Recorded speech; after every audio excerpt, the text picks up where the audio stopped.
Hey there, and welcome to another ClubCast brought to you by Campus Life. We've got a bunch of stuff to get into today, so let's jump in. As you're probably aware, the state of Alabama is now under phase one of the plan to reopen the state from the safety restrictions implemented for coronavirus. Some local businesses have been able to reopen, and gatherings of less than 10 people are now allowed with caution. Senior citizens and other high risk individuals are still being asked to stay home for their protection, and businesses that are open are continuing to be asked to take measures to disinfect surfaces daily. In our office, we are sanitizing surfaces like door handles, printers, and even washing our hands after every single bathroom trip. Every time. And I drink a lot of water. We still can't get over how crazy it is that we've had to have so many specific instructions from the government for seemingly simple things in this pandemic. We've got the WHO and federal health officials telling us this is how you wash your hands properly and this is how you take a disinfecting shower. It's like the government is a guy named Brad who followed you into the bathroom and is mansplaining how to use soap. Yeah, you know what would be better there if you get in between your fingers. Yeah, in between them. I mean, I hope we do know how to wash our hands and shower by this point. It would be a bummer if after all of this, people are using the armpit smell test to decide whether or not they need to shower regularly. Although, I guess this would be a time to mention to any high school or middle school guys out there. Axe body spray is not a disinfectant and does not count as proper hygiene. Now or ever. Wash yourself. See there? That used to be a public service announcement, and now it's a public health announcement too. Moving up the ladder. Wash yourself. In other news, I've noticed a large influx of emails from companies I've used in the past letting me know exactly what measures they are taking to prevent the virus. I have to say, I for one am really glad to know that Donnie's Pool Service from Watertown, New York is making their employees wash their hands before every pool treatment. I haven't done business with them in 7 years and I don't live in the same state, but I'm glad people who disinfect pools are clean before they clean. And I didn't realize that Domino's Pizza was a subject matter expert on virus prevention, but I'm happy they've stepped in to give me advice on how to stay safe. Also, side note, Domino's Pizza, were your employees not washing their hands before handling my food before the epidemic? I mean, I know you're trying to get those hot pies out the door fast, but at least take the time to sing happy birthday twice between customers, okay? Look, we've got a great show for you guys today. Stay tuned. Hey What's up? guys, long time no Hey. see. Man, I'm so glad that we all get together and hang out a little bit on Zoom. This is great. How are you guys doing? I've been doing pretty well. The quarantine is what it is, but at least ESPN finally released that Bulls documentary, right? I mean, that's been great. Oh yeah, that was Yeah, that awesome. was really great. And the only thing on. So, Well, yesterday was my birthday party, but nobody could come. Sorry to hear that. Happy birthday. Yeah, happy birthday. Thanks for remembering. Happy birthday, Carrie. Thanks for remembering, guys. Who's the one who's never okay? Who's got nothing nice to say? In every group she makes things less funner. It's the friend on Zoom who's always a bummer. Yeah, anyways, man, how about this weather we've been having, right? Man, This has got to be finally coming out after all those storms. This has got to be the best spring Alabama has had in like years. It's been so nice. One You day, guys, hey, you guys remember my Meemaw, right? Yeah, what happened? Is it? Her neighbor's garage got crushed by a tree from that tornado. I mean, it like could have been her, you know? it's terrible. Wait, dude, Chase, the weather is so great right now. Man, I had the Jeep out riding it yesterday. Awesome Oh my day. gosh, the sunshine, the trails, the parks being open. It's been so nice to be outside. Man, what a time to be alive. Living through history, man. Guys, Mr. Wheeler did die though. Oh, no. Not Mr. Wheeler. Who's Mr. Wheeler? Mr. Wheeler, he's my little brother's second grade class pet. He's a hamster. He was here rolling around in his ball, and then our dog started chasing him. And then all of a sudden, his little ball just stopped moving. And so we FaceTimed the vet, and they said that they think he probably just had a heart attack out of fear. And so he's just sitting there in his little ball, like waiting till we can go outside, to give them a proper goodbye. Hmm. Wait, Carrie, are you telling us that you still have the hamster body just sitting in your house? Well, yeah, I mean, we put him in his ball in the freezer, but we can't bury him because nobody can go outside.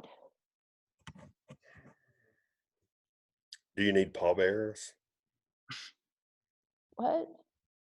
Now,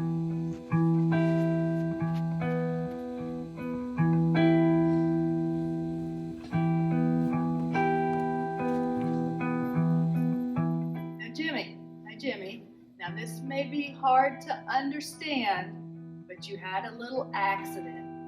Tripped over your shoelaces. You've been in a coma for the last 3 years.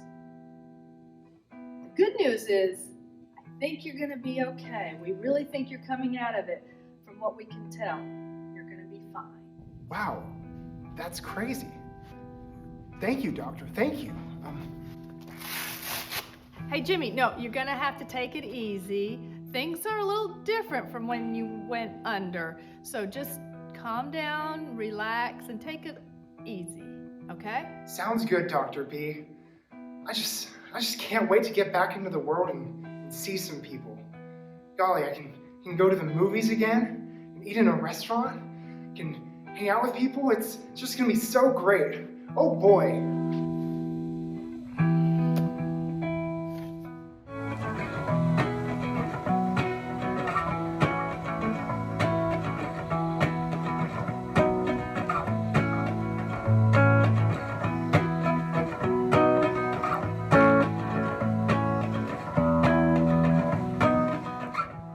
Where is everybody?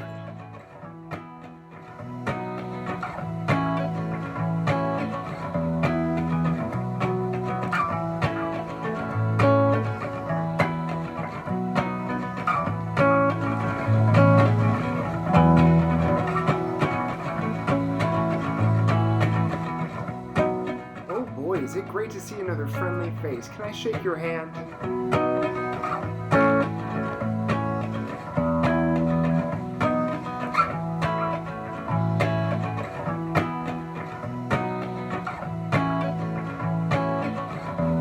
Hi. Hello. Hello. Hi. Hi. Hello. Can I just say hello? Hi.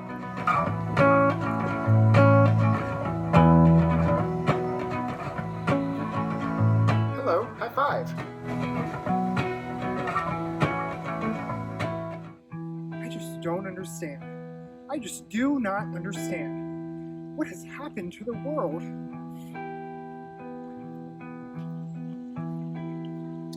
Jimmy just woke up from a 3-year coma, expecting the world to be the way he left it. Little did he know, he stepped into the quarantine zone.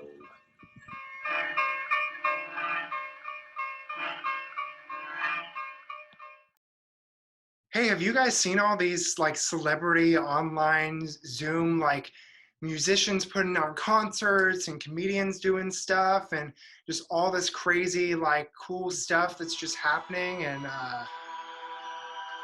whoa. What? Sorry, guys, my lights are flashing. Carrie, I thought you were at home alone. Well, I am. Carrie, mean? there's a kid behind you. What? Don't turn What? around. Don't turn around. Guys, I don't see anybody. Well, Okay. What are you? Don't do that. That was so mean. Hey, don't worry about it. you, that That was scared me a weird. lot, y'all. Probably one of those Zoom pirates they've been talking about, people jumping out. What? No. No, it's okay. Yeah, all these celebrities just doing this crazy, like, cool concert stuff. And man, it's been so fun to watch all that stuff. It's just been so cool, you know? Oh, yeah, I saw that Imagine song that somebody sang. Oh man, yeah. And I'll tell you who's killing it. I don't know if you guys, watch much late time, late at night talk show, but Fallon is destroying it right now, man. That guy is so funny. I mean, to just have, solitude and a Zoom call, they are making some hilarious. What the? Carrie? There you go, right there, bud. What the? Yo, what is going on? Carrie, are you okay? What? Like, some weird stuff has been happening there. This is getting really weird. What do you mean? I think maybe there's a storm outside, right? Like the lights are flickering. I mean, I'd normally chalk it up to like weak Wi-Fi or something, but Yeah. Also, it's like really sunny and nice outside. Yeah, What? I'm looking out right now. There's not a cloud in the sky. Because it's like lightning out there. where you at? Hey, so did you guys get to watch the draft this week? Man, yeah. No. The Tua went number 5 to the Dolphins. That's awesome. Yeah, caught it, man. So cool. Can't believe the SEC put so many people in the NFL this year. It was a record. I hear people who are in the NFL get a lot of concussions. I mean, yeah, they do. Part of the game, you know. It's not a contact sport. It's a collision sport. Sounds I'm happy. awful. Yeah, that's a really big bummer. You know, they're making enough money to get the best doctors, so I don't exactly feel sorry for them. And you know, it's such a small percentage. I mean, why are you two even like? Yeah, I've had a lot of concussions from the Army, and you know, Garrett, I played baseball and got hit in the head, gave me a concussion. That's really sad. Sports are sad. My family will probably be ruined one day because of it. I That's just so don't think sad. it's not even worth it. It's probably for the best that they're canceled.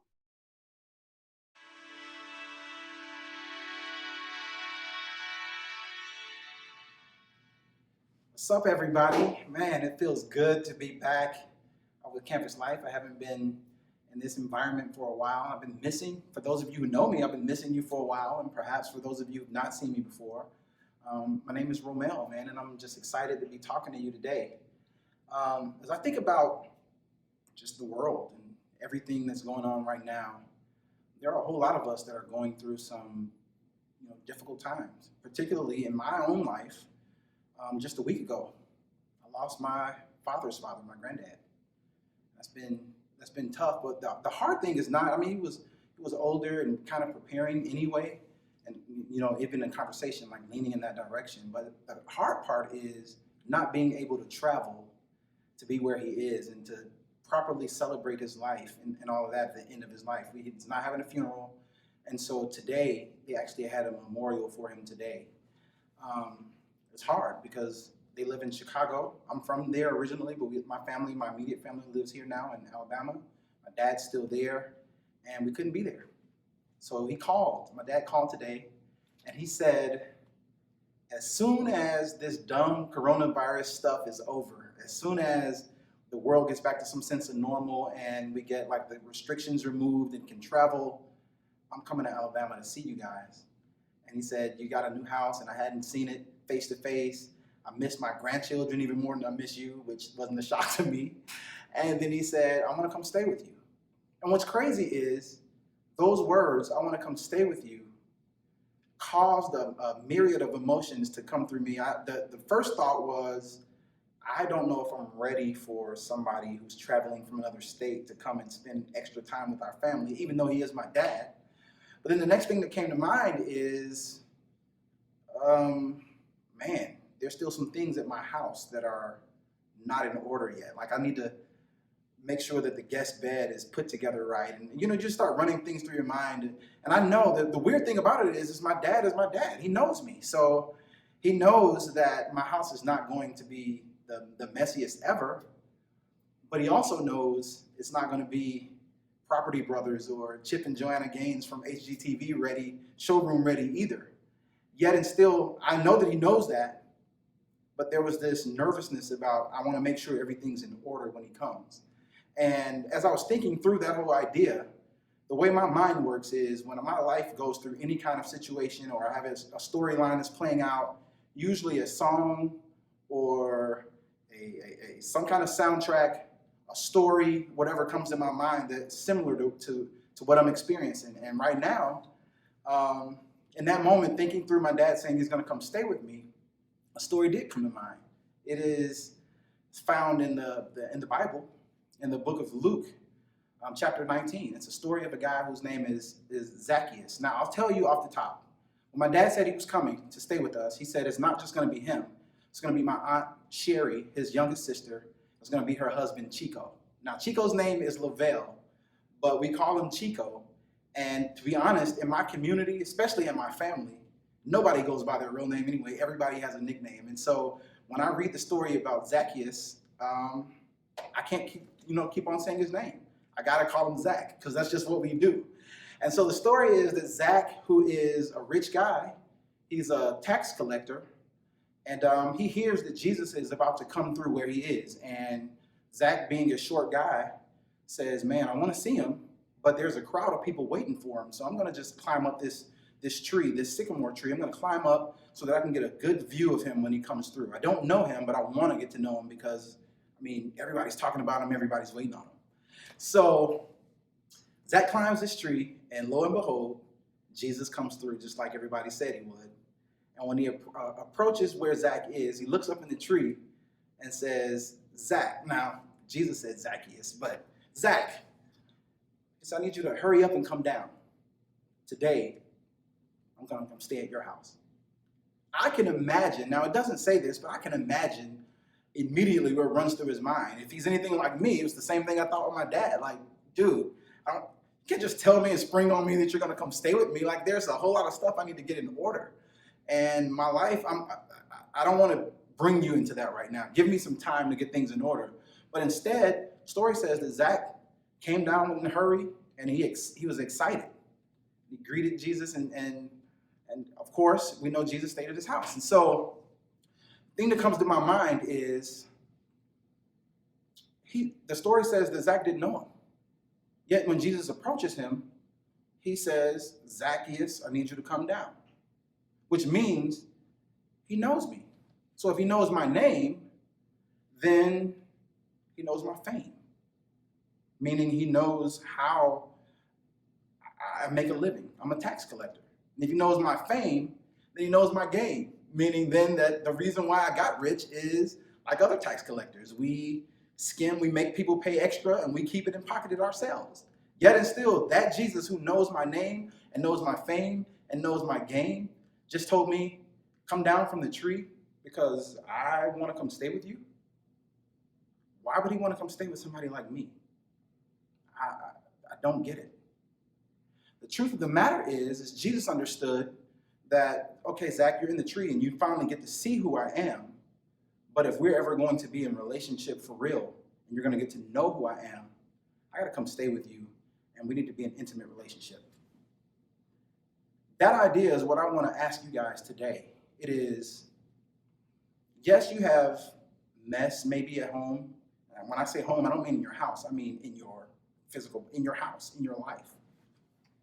But if Jesus is the same as he was with Zacchaeus, and I believe he is, then he too knows your name. And I believe he's saying right now as I'm speaking to you in your heart, I believe he's saying, come down from your tree. In other words, don't be distant from me. I don't want you to just see me. I want to get to know, I want to be in a relationship with you. Come down from whatever it is you have going on in your life, or whatever it is that's keeping us distant, and let's spend some time together. So before I go, I just want to leave you with a challenge to think through the areas of your life that if in fact he is saying, I want to come be with you today, what are the barriers you have or the ideas that are stopping you or saying, I need to clean this up or I need to get this together? Get that stuff out of your mind. He knows you. He wants to spend time with you because he loves you. He has your best interest at heart. Well, we hope you guys enjoyed this today. And Zacchaeus came down from the tree because Jesus invited him to be known and to get to know him. As a change of pace today, we wanted to end this ClubCast with a message from a few of our leaders of the invitations that Jesus gave to them to get them out of the tree like Zacchaeus. Check it out. Jesus said to me, "Come to me if you feel empty, because I can fulfill the longings of your heart." There's no place high enough, deep enough, or dark enough for you to go that I won't find you. You don't have to pretend to be wanted. You don't need affirmation from people. You are already perfectly loved and accepted. What if I told you the life you're living will never satisfy you, but I can give you abundant life? What if the pain of changing is less than the pain of staying the same? You've thought that the search in your life has been to find something that will never let you down, but it's always been about finding me, the only one who never will. Let go of your fear and follow me.